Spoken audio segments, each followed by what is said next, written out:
Lorsque on est victime d'une infraction, on a le droit même d'aller chez le procureur directement sans écrire quoi que ce soit et aller lui expliquer oralement notre problème et il est obligé de prendre en charge.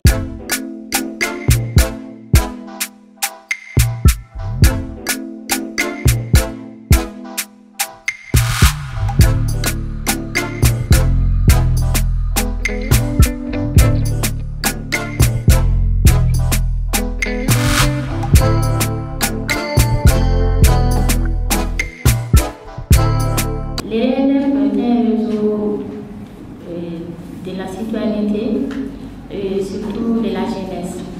Donc c'est pourquoi nous jugeons nécessaire chaque fois d'aller à la base pour passer des informations, pour faire des campagnes, pour faire des sensibilisations sur la gouvernance et la démocratie et surtout l'accès à la justice à travers notre programme JAS Futur. Le système que nous avons hérité du colonisateur a éloigné la justice des justiciables. Aujourd'hui, on se retrouve avec une justice qui est physiquement loin des justiciables, puisque le parcours même va lui coûter très cher et les efforts. Donc, or, dans notre système actuel, les juridictions se trouvent dans les chefs-lieux des cercles, ce qui engendre un éloignement de la physique de la justice des justiciables.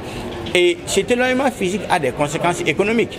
Lorsque je dois parcourir 100 km et que quelqu'un me doit 10 000 francs, imaginez les transports que je dois payer. Ensuite, lorsque j'arrive au tribunal, la loi oblige actuellement les justiciables en matière civile, commerciale, à payer des frais pour pouvoir accéder à la justice. Avec ce système actuel, le justiciable est obligé de payer de l'argent avant le procès, de payer de l'argent pendant le procès et de payer de l'argent après le procès. On est convaincu que sans payer, il n'y a pas de développement. C'est pourquoi au niveau international, n'est-ce pas, beaucoup d'instruments juridiques aujourd'hui sont élaborés et permettent effectivement de protéger, n'est-ce pas, les droits des citoyens.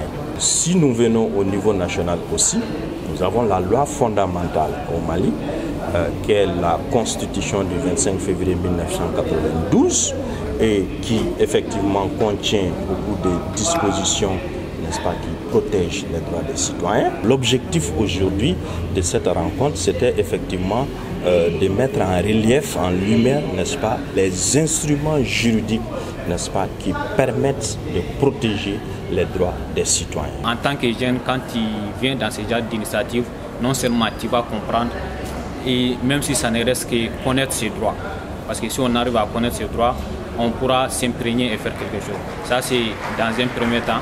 Et dans un second temps, le fait qu'on ne maîtrise pas certains aspects, ça va être une occasion de poser des questions à ces panélistes qui vont apporter des contributions de qualité et donner des réponses sûres et claires. Pour une population pauvre, on doit continuer à développer un système qui facilitera l'accès à la justice. Donc il est important que nous adaptions nos procédures à nos réalités, que nous trouvons les expressions les plus simples pour permettre à nos justiciables de comprendre nos procédures. Je remercie l'ONG pour l'initiative, comme je viens à le dire, et je l'encourage. Peut-être ça va même être une recommandation de voir, de toucher d'autres universités. Parce que l'accès à la justice, surtout des jeunes, est un droit fondamental qui est là.